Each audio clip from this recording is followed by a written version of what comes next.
বল গল্পটা একটু সবাই শুনুক। 10:30টায় সময় ফেসবুক স্ক্রল করছিলাম, তারপর ম্যামের একটা ভিডিও দেখলাম, ম্যামের আইডিতে ঢুকলাম, মানে 11টা অবধি ম্যামের আইডিতে আমি শুধু দেখেই গেলাম। তবে 11টার সময় ম্যামকে এসএমএস করেছি, তখন রাত 11টা, ম্যাম এসএমএস এ রিপ্লাই দিয়েছে। আমি বলি ম্যাম আমি এসএমএস করেছি তখনই রিপ্লাই পেয়েছি। আমি যখন কল করেছি আমি বলেছি দিদি তুমি কি ডিস্টার্ব হলে? না না তুমি বলো বলো বলো সমস্ত কিছু, মানে প্রপার গাইডেন্স আমি প্রথম থেকেই পেয়েছি।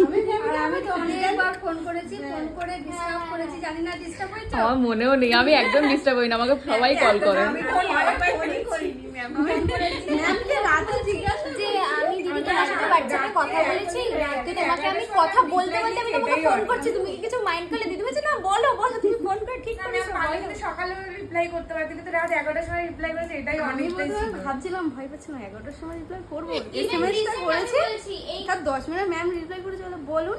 আমি বলি ম্যাম আপনাকে ফোন করতে পারি? সকালে বলে 10টার সময়, আমি ম্যামকে সকাল 10টার সময় ফোন করছি, ম্যাম ফোন তুলেছে। আমি তখনই অ্যাডমিশন নিয়েছি। আমি তো সারাটা যখন আমি হোমওয়ার্ক করছিলাম, ডিউরিং হোমওয়ার্ক আমার প্রবলেম হচ্ছিল, আমি বলেছি 1:30টা না 1টার সময় মেসেজ করে দিদি বলে একে নাও একে নিয়ে